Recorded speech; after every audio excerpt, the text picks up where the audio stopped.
Do you ever feel that sudden panic when you have to speak English quickly, but your brain just freezes up? Oh, absolutely. It's that moment where you have the perfect sentence in your head, but before it comes out, you stop because you think, wait, is the verb tense right? Exactly. And that stress, that focusing on perfection, that's what we want to talk about today. We call this feeling stress at work, or maybe stress when studying, or just speaking paralysis.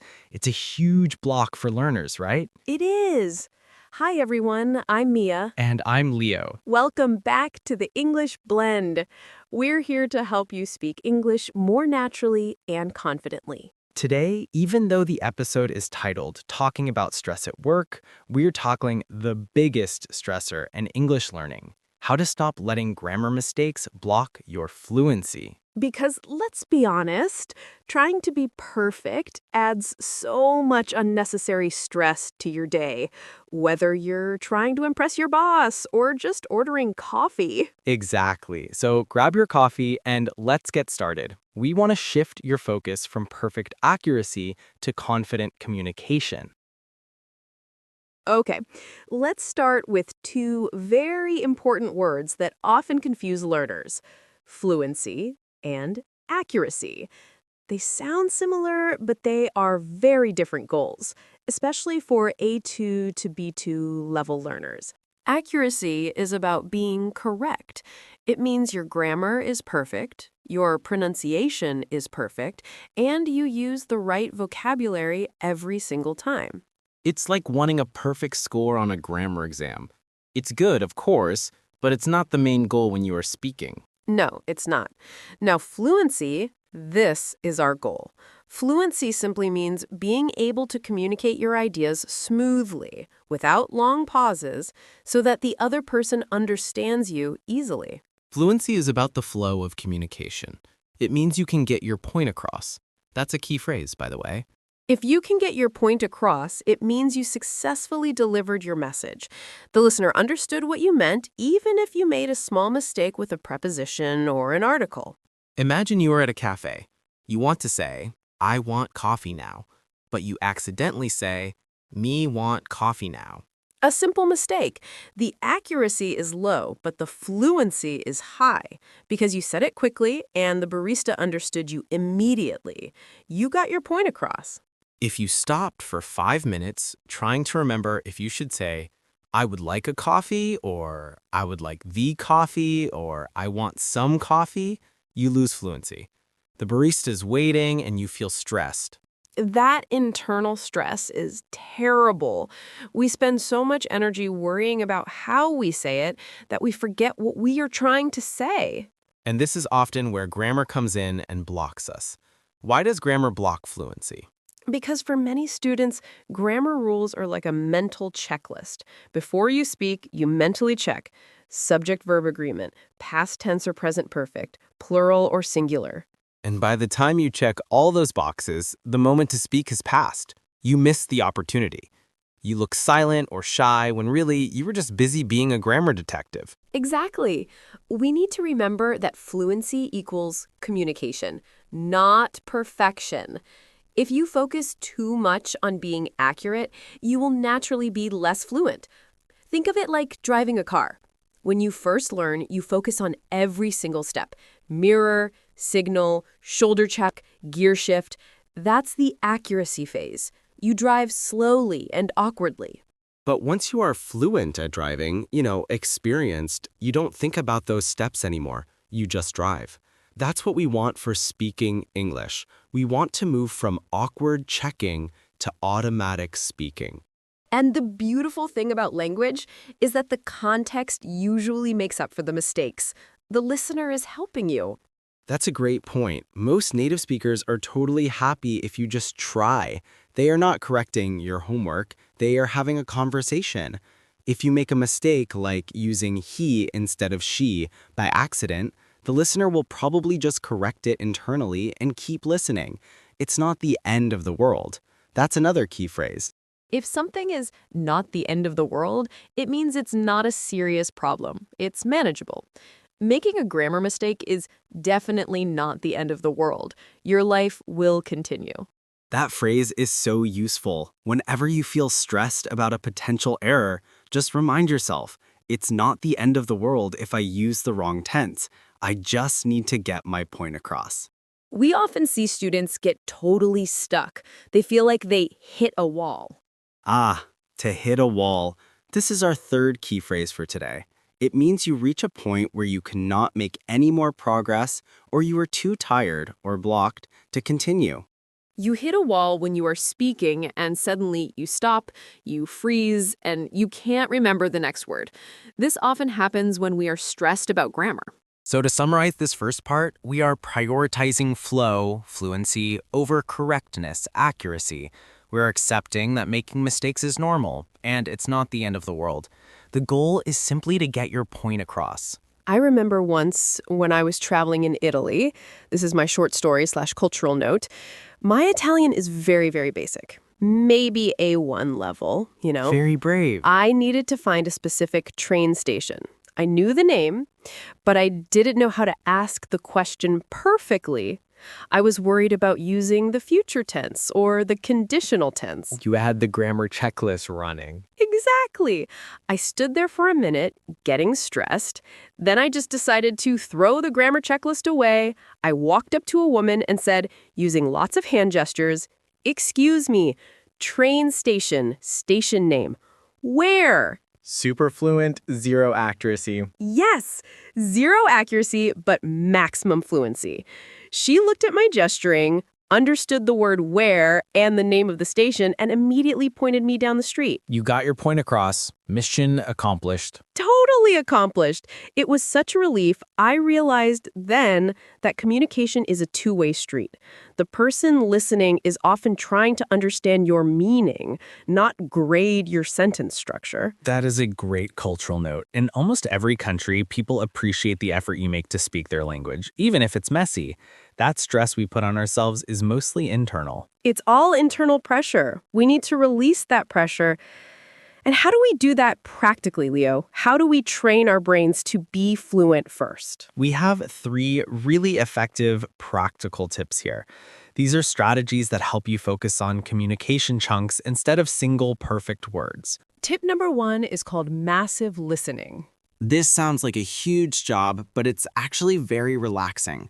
Massive listening means spending a lot of time simply listening to English content that you mostly understand. You don't need to check every single word in the dictionary. If you understand about 70 to 80% of a podcast, a YouTube video, or a movie, that's enough. The goal here is saturation. You want the patterns of English, the natural flow, the rhythm, the common phrases, to sink into your subconscious mind. Think of it like this. Your brain is absorbing English without the stress of performing. You are loading the database. The more you hear, the less you have to actively think about grammar rules later. Because you start hearing things like, I am going to the store so many times that I going to the store starts to sound wrong to your ear, not just to your grammar book. That's the key difference. You move from knowing the rule to feeling the rule. That feeling is what helps you speak fluently. So aim for an hour a day if you can. Listen while you commute, while you clean, while you eat breakfast. It doesn't have to be hard study, just massive, relaxed listening. And remember, if you start listening and you feel like you hit a wall, maybe the content is too difficult. Choose something easier so you can relax and just absorb. Okay, let's move to tip number 2. This is crucial for A2, B1 learners. Learn in chunks. Learning in chunks means learning groups of words that naturally go together instead of learning individual words. These groups are also called collocations or phrases. Why do we do this? Because nobody speaks in single words. We use phrases like, by the way, in the middle of the night, I couldn't agree more, or that's a good point. When you learn "that's a good point" as one unit, a chunk, you don't have to stop and think, which verb should I use with point? You just access the entire phrase. This reduces your speaking stress immediately. You're not building sentences word by word. You're pulling out pre-made Lego bricks. It's much faster. And if you use these chunks, even if you put them into a slightly inaccurate sentence, you still sound much more natural. Natural language often uses the same 2,000 to 3,000 common chunks. Think about our phrase today, it's not the end of the world. That's a chunk. We don't analyze not the end of the world individually. We use the feeling of the whole phrase. So when you are writing vocabulary, don't write stress, noun. Write the chunk. Manage the stress, or reduce work stress, or feel stressed out. Use those natural pairings. That's how native speakers talk. That's how you bypass the grammar checking process and increase fluency. Now for tip number 3, and this is maybe the hardest but most effective one for overcoming speaking anxiety, the 3-second rule. I love this rule because it directly combats the stress of hesitation. What is it, Mia? The 3-second rule means that when someone asks you a question or when you have an opportunity to speak, you must open your mouth and start speaking within 3 seconds. No counting to 10. No analyzing the entire perfect structure. Just start talking. If you wait longer than 3 seconds, your internal grammar checker turns on and you hit a wall. You start overthinking and you often say nothing at all. So the rule forces you to rely on what you already know. It forces you to use the chunks and the patterns you absorbed during your massive listening time. It might sound messy at first. You might say, wait, I went store yesterday, but you started speaking. You overcame the fear. And even that messy start means you successfully communicated the main idea. You went to the store yesterday. You got your point across. Accuracy, low. Fluency, 100%. The more you apply the 3-second rule, the faster your brain learns to retrieve language automatically. It stops focusing on grammar and starts focusing on communication. It's practice for dealing with that internal work stress we talked about. The stress that says, you must be perfect. We fight that stress by speaking quickly. So, tip 1, massive listening for input. Tip 2, learn in chunks for efficient building blocks. Tip 3, the 3-second rule to force immediate output and overcome mental blocks. And we have 2 bonus tips because why not? Tip 4, record yourself. Recording yourself speaking for 1 minute every day is powerful. You don't have to listen back immediately. Just the act of recording forces you to speak without immediate feedback. You learn to tolerate your own imperfect speech. And when you listen back later, you can see where you could improve, but you also see how much you can communicate. It reduces the stress of performance. And tip 5, use connectors. Connectors are small words or phrases that buy you time and make you sound smoother. Things like, right, well, actually, let me think about that.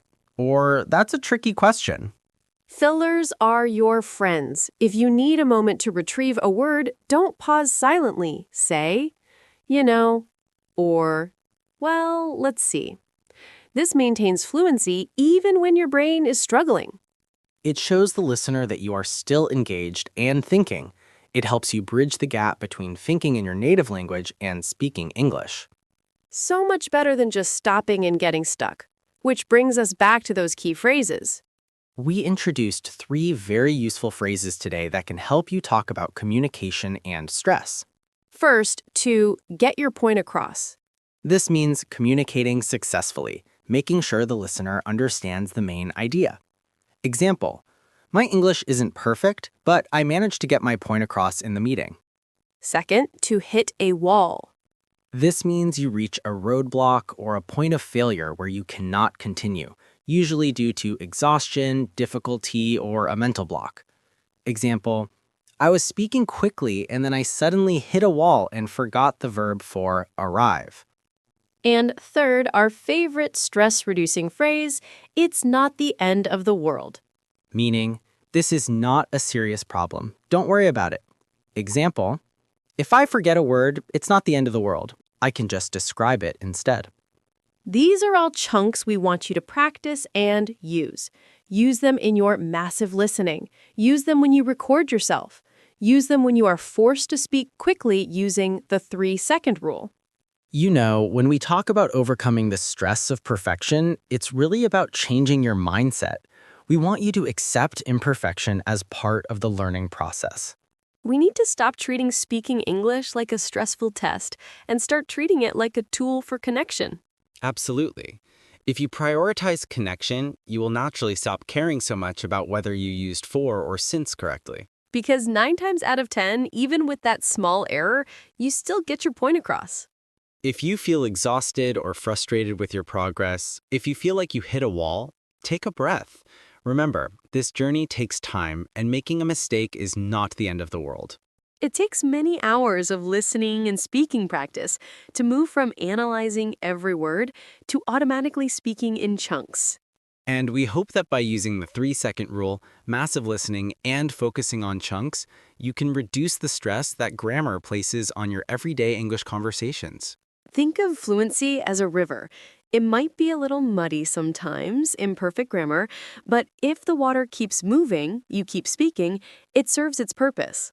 Accuracy is trying to polish every single drop of water before it flows. That polishing process stops the flow. We want the flow. We want the river to reach the sea. We want you to communicate. Fantastic summary.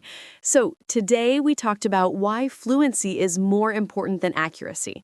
We discussed why overthinking grammar causes stress and blocks communication. And we gave you 5 practical steps: massive listening, learning in chunks, the 3-second rule, recording yourself, and using connectors. Plus those 3 crucial phrases: get your point across, hit a wall, and it's not the end of the world. Now it's your turn. Practice the 3-second rule tomorrow morning. Don't worry about perfection, just communicate. Remember to subscribe and turn on notifications so you don't miss our next episode. We're going to be talking about the best English resources you might not know about. That sounds like a great talk. Yes, thank you for joining us today on The English Blend. See you in the next episode of The English Blend.